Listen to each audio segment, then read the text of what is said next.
Պարոն Սիմոնյան, հարցս վերաբերում է Ադրբեջանի արտգործնախարարությունից երեկ հնչած հայտարարությանը Հայաստան Եվրամիություն նոր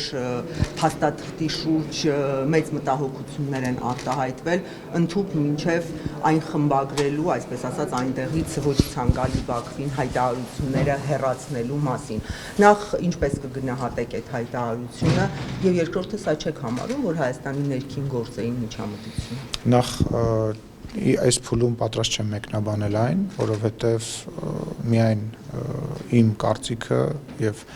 առանց որևիցե ձևով իմ գործընկերների հետ քննարկելու ես պատրաստ չեմ որևիցե մեկնաբանություն տալ։ Ավելի ուշ կարծում եմ մեկնաբանություն կլինի պաշտոնական ԱԳՆ-ի կողմից նաեւ, այսքան Արձագանք կլինի այստեղ։ Այսօր չգիտեմ թե վաղը կլինի, բայց այս պահին ես անձամբ պատրաստ չեմ այն մեկնաբանել։ Բայց ամենայն դեպս պարոն Սիմոնյան, այնտեղ հայտարարություն կա հեռացնելու մասին այդ հայտարարությունը։ Այս պահին ես պատրաստ չեմ դա մեկնաբանել, ոչ մի լավ, ոչ մի վատ, որևիցե բան պատրաստ չեմ ասել։ Պարոն Սիմոնյան, իսկ հնարավոր է, որ այս հայտարարությունը հետաձգի փաստաթղթի ստորագրումը խաղաղության պայմանագրի։ Չեմ կարծում, որովհետև աշխատանքները բոլոր ուղղություններով Ադրբեջանի հետ շարունակվում են եւ պետք է ասեմ, որ այդ պոզիտիվ տրամադրվածությունը թե մեր կողմից, թե Ադրբեջանի կողմից կա եւ պետք է ասեմ, որ այն մտահոգությունները, որոնք որ մեր մոտ են հնչում, միգուցե մի քիչ այլ ձևակերպումներով նաեւ հնչում են Ադրբեջանում։ Ուստի մենք պետքա շարունակենք քննարկումները, որպեսզի մեկս մյուսի մտահոգությունները փարատենք, ինչպես նաև վստահության վերականգնման ճանապարհ անցնենք, որը կարծում եմ հեշտ չի լինելու, բայց իրագործելի է։ Դուք խաղաղության պայմանագրի ստորագրումը մոտավորապես ինչ ժամկետի հարց է։ Գիտեք ինչ, անշնորհակալ գործաժամկետների մասին խոսելը, մենք պատրաստ ենք իրեն եղել շատ վաղուց ստորագրել, մենք հիմա ենք պատրաստ այդ պայմանագիրը ստորագրելու եւ այդ ուղղությամբ նույնպես խոսակցությունները շարունակվում են, որովհետեւ ակնհայտ է, որ կոնֆլիկտ որպես այդպեսին այլևս չկա եւ կոնֆլիկտի պայմաններ չկան եւ նախադրյալներ չկան ու չեն էլ կարող լինել եւ կրկնում եմ շատ կարեւոր ու որոշիչ բան է դա վստահության վերականգնումը բոլոր պետությունների մեջ բոլոր երկրների մեջ լինում են ինչ-որ հարցեր, որոնք իրենք քննարկում են, մենք մեր հարևանների հետ մեր հարցերը այլևս պատրաստ ենք եւ կարողանում ենք համատեղ քննարկել։ Պարոն Սիմոնյան, չնայած երկու կողմն էլ իշխանությունների բարձրագույն իշխանության մակարդակով հայտարարում է, որ այո, խաղաղությունը արդեն հաստատված է, բայց այս հայտարարություններն են հնչում, հա, միմյանց երրորդ կողմի հետ միմյանց գործերին, այսպես ասած, խառնվելու, հա, չեք կարծում, որ սա խաղաղության, այսպես հաստատման մասին չի խոսում, այլ որ Ադրբեջանը պարբերաբար իր կամքը, իր ցանկությունները շարունակելու է թելադրել։ Իսկ ով ասեց, ներողություն եմ խնդրում, իսկ ով ասեց, որ դուք ձեր հարցի ձևակերպումը ինձ դուր չի գալի, որովհետև որ դուք ասում եք շարունակելու է թելադրել։ Ուզում հասկանամ, այդ այն տրամաբանության մեջ է։ Տեսեք, Հայաստանի Հանրապետությունը իր շահերը ունի եւ իր շահերն է առաջ քաշում, Ադրբեջանը իր շահերը ունի առաջ է քաշում, բայց մենք օրինակ հենց խաղաղության պայմանագիր է։ Խաղաղության պայմանագիրը միայն Ադրբեջանին ձեռնտու պայմանագիր է։ Ոչ, դա երկկողմ ձեռնատու պայմանագիր է եւ այնտեղ մեր շահերն են եւ արդյոք օրինակ ինչ որ մի լրագրող ազատության կամ որևիցե այլ լրագրող որևիցե ադրբեջանցի գործընկերոջ նմանատիպ հարց տալու պարագայում նույն պատասխանը չի ստանալու։ Ես վստահ եմ նույն պատասխանն է ստանալու։ Կրկնում եմ, պետք չի նայել միայն մեր մոլորակից, մեր դիտակետից, մեր տրամաբանության մեջ կա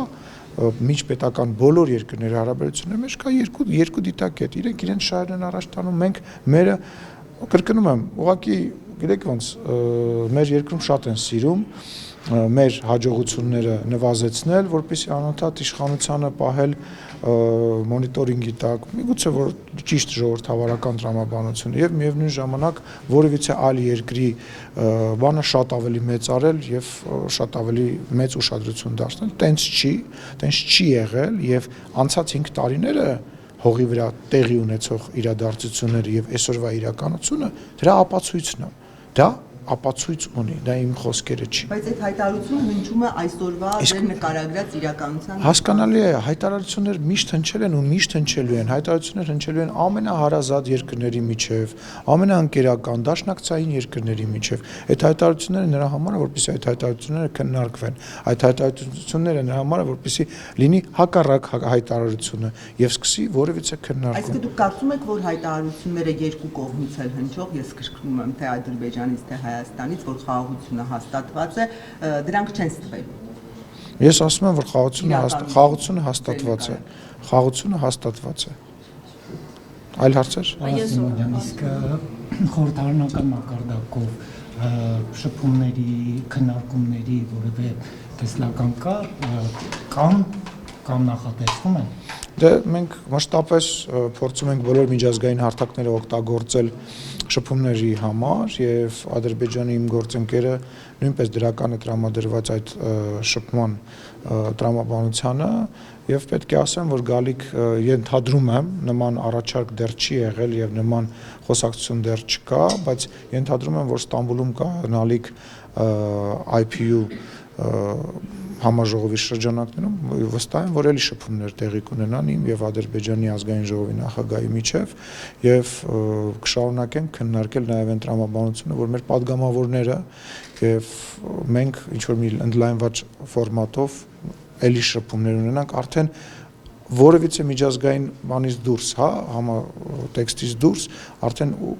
հենց մեր որոշման հիման վրա։ Պարսկոնյան սահմանազատման հանձնաժողովները իրենց օրակարգը արդեն սահմանել էին, ընթացքում նաև քննարկման թեմա դարձավ նավթամթերքի ներմուծումը, կարող ենք ասել, որ օրակարգում փոփոխություն կա, սահմանազատման աշխատանքներն ինչ փուլում են։ Ոչ մի փոփոխություն չկա, պետք է ասեմ, որ ինչ որ հարցերում մենք ենք շտապում, ինչ որ հարցերում ադրբեջանական կողմն է շտապում, բայց գործընթաց է, որը շարունակվում է եւ ես կարծում եմ, որ մոտակա ապագայում մենք նաև ինչ որ մի մաս նույնպես կսահմանազատենք, հա, եւ կունենանք այն դրական հաճելի ստացված իրավիճակը, որը որ ունենք իրանցի մասում, որը որ դարձել է մեր համար օրինակելի մի տեղ, որտեղ որ մենք միջազգային գործընկերներին եւ մեր քաղաքացիներին, որոնք դեռ չեն եղել, տանում ենք ցույց ենք տալիս եւ ի ցույց ենք դնում, թե նշված քիչ առաջ խոսացված խաղաղությունը ինչ տեսք կարող է ունենալ եւ ինչ տեսք ունի։ Պարոն Սիմոնյան, որ հատվածի մասին է խոսքը եւ ինչ մոտ ապագայի է, դրանք ամիսներ։ Հատվածի մասին հիմա հստակ որևիցե բան չեմ կարող ասել, ինչ ժամկետի մասին է խոսքը նույնպես չեմ կարող ասել, կարծում եմ առաջի երամսյակի մեջ եկող տարվա։ Պարոն Սիմոնյան, 3 գումարած 3 ձևաչափով հաջորդ հանդիպումը Ադրբեջանը առաջարկել է անցկացնել Բաքվում եւ հիմա ըստ էության պատասխանի է սպասում, Երևանը դեռ չի շտապում իր պատասխանը տալ։ Հայաստանը հակված է, որ Բաքվում այդ հանդիպմանը մասնակցի եւ ոնց որ Հայաստան Ադրբեջան այդ հերթագայության մասին էր խոսքը։ Թե սկզբում մտածում եք, որ Հայաստանում լինի նորարար։ Տեսեք, պետք է ասեմ, որ այդ հարցին կպատասխանի արտաքին գործերի նախարարությունը, բայց միևնույն ժամանակ տարածաշրջանային որևիցե ֆորմատից դուրս մնալը չմասնակցելը չեմ կարծում, որ ճիշտ տրամաբանություն կլինի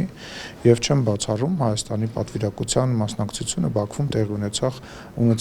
ունեցող գալիք ինչ որ նախատեսված միջոցառմանը եւ կարծում եմ, որ այդ այլևս քննարկելի հարց չէ, այսինքն մենք ինչ ենք քննարկում նման հարցեր տարածաշրջանային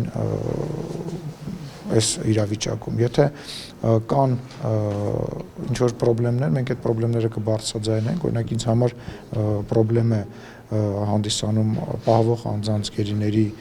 արկայությունը, բայց կարծում եմ դա նույնպես քննարկելի եւ ինչպես նախկինում քննարկելի եւ լուծելի հարց է, բայց չմասնակցել իմ կարծիքով ուղղակի չի կարելի։ Պարոն Սիմոնյան, նավթամթերքի առևտրի մասին խոսք կա, հա,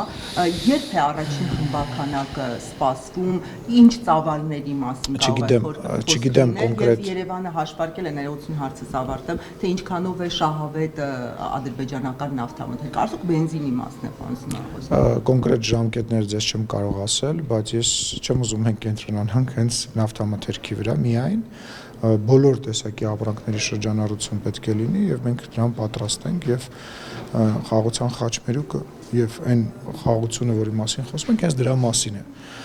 Բոլոր տեսակի ապրանքների մասին է խոսքը, թե կարող է հիմա առաջին տեսեք ծորենը եղավ, իդեպ Մարդից օգտվելով ասեմ, ինչ որ շարժումներ են գնում այն բանի հետ կապված, որ այդ ծորենը 4-րդ կարգի է եւ դա որևիցե ձևով պիտանի չէ կամ որևիցե բան չունի, ես պետք է ասեմ, որ այդ ծորենը օգտագործվում է նաեւ հաց թխելու մեջ եւ դա օգտվում է մարդից եւ այդ ինֆորմացիան մեր քաղաքացիներին նույնպես տամ, ինչ վերաբերում է նավթամթերքին, այո, ինչու ոչ, ինչքան շատ այլընտրանքը լինի էներգակիրների, լինի դա նավթ, լինի դա գազ, լինի դա, չգիտեմ, ամեն ինչ հնարավոր է, Հայաստանը պետք է դրանից օգտվի եւ հնարավորություն տա, որ Ադրբեջանը նույնպես իր շահը եւ հետաքրքրությունը ունենա, որպեսզի Հայաստանի տարածքով Նախիջևան կամ Թուրքիա հնարավորություն ունենա այդ ապրանքը արտահանելու։ Պարոն Սիմոնյան, Երևանը բազմիցս կրկնել է առաջարկը Հայաստանի տարածքով Ադրբեջանին տարանցման, այսպես ճանապարհ տալու։ Ինչու Ադրբեջանը չի օգտվում դրանից։ Դուք ունեք տեղեկություն։ Ես պետք է ասեմ, որ մենք այդ խոսակցության շրջանակում շարունակում ենք քննարկումները։ Եվ չեմ բացառում, որ այդ տեղի կունենա, տեսեք, նույն ծորենի գալը դա դրա առաջի քայլն է։ Շատ մեծ անվստահության խնդիր ունենք մենք երկու ժողովուրդների եւ պետությունների միջև, հա, մեր ղեկավարները, երկրների ղեկավարները, ղեկավար կազմները, պատգամավորները, մենք փորձում ենք դա անենք, բայց պետք է հասկանանք, որ 30 տարուց ավել տեղի ունեցած այդ պատերազմի եւ թշնամությունը այդքան հեշտ չի լինելու շրջանցել, անցնել, մոռանալ եւ մենք բոլորս պետք է այդ ուղղությամբ նաեւ լրագրողները պետք է այդ ուղղությամբ քայլենք։ Դուք ամստությունից եք խոսում, ստացվում է, որ Հայաստանը հիմա ավելի շատ է վստահում ադրբեջանցիներին, քան ադրբեջանցիները հայերին, որտեղ իրենք չեն օգտվում տարանցման այդ առաջարկից։ Ես չեմ ուզում չափեմ ինչ-որ մեկի վստահությունը, բայց հավատացեք, որ ինչքան հայերը չեն վստահում ադրբեջանցիներին, այդքան ադրբեջանցիները չեն վստահում հայերին։ Դա փոխադարձ է, կրկնում եմ, մեր մոտ տպավորությունն է, որ ինչքան վատ բան կա միայն մեր երկրում է կատարվում եւ ինչքան լավ բան կա այնտեղ է կատարվում, նույն տրամաբանությունը կա նաեւ այնտեղ, որ ինչքան վատ բան կա իրանց մոտ է կատարվում, որ միգուցե իրենք այս մի բանը պետք է սենց չանեին, նույնիսկ ավելի տենց ագրեսիվ կարծիքներ կան այնտեղ հնչող, որովհետեւ կրկնում եմ, մենք 30 տարի եղել ենք թշնամության մեջ ապրող ժողովուրդներ։ Պարոն Սիմոնյան, մեկ հարց էլ գերիների հետ կապված է, ինչ նորություն ունենք գերիների վերադարձի այս գործընթացում։ Մենք արդեն բազմիցս ասել ենք, որ դրա մասին բարձր չենք խոսում, բայց աշխատանքները ոչ մի հանդիպման ժամանակ լինի դա Ադրբեջանի ներկայացուցիչների հետ, թե որևիցե միջազգային ներկայացուցիչ, որևիցե դեսպան, որևիցե պատվիրակություն, որևիցե այց, որևիցե հանդիպում խոսակցություն չկա, որտեղ զրույցի կետի մեջ չկա գերիների եւ պահվող անձանց վերաբերյալ կետ, ինչպես նաեւ անհայտ կորածների վերաբերյալ կետ։ Դա բացառված է, միշտ իմացեք, որ դա այդ երկու կետը մշտապես կան եւ լինելու են այնքան ժամանակ, մինչեւ հարցը չլուծվի, իսկ դրական լուծման միտում ես տեսնում եմ եւ սպասում։ Ինչն եմ ինչից ընդհանրել։ Դե ասել եմ, հիմա մենք պատերազմից հետո ունեցել ենք 200-ին հասնող գերիներ։ Հիմա այս պահի դրությամբ 23 հաստատված գերի ունենք, պահվող անձ ունենք, հա, եւ պետք է տեսնենք, հա, ինչա փոխվել, հա, 5 տարվա ընթացքում եւ նաեւ խոսակցությունները եւ քննարկումներն են ինձ այդ հույսը ներշնչում, ինչպես նաեւ արձագանքները, երբ որ ես ասում եմ, որ մենք խոսում ենք մարդկանց հետ, միջազգային կառույցների հետ կամ միջազգային ներկայացուցիչների հետ, ես տեսնում եմ, որ դա լեգիտիմ պահանջ է Հայաստանի Հանրապետության կողմից, լեգիտիմ խոսակցություն է եւ բացառում եմ, որ որևիցե լեգիտիմ խոսակցություն չունենա դրական արձագանք, ուղղակի պետք է մի քիչ էլ համբերությամբ լցվենք, ինչպես մնացած մեր եղբայրները, ընկերները վերադարձան, վստահ եմ, որ մի օր բոլոր, կրկնում եմ, բոլոր այն մարդիկ, ովքեր որ այնտեղ են գտնվում, մի օր բոլորը վերադառնալու են Հայաստանի Հանրապետություն։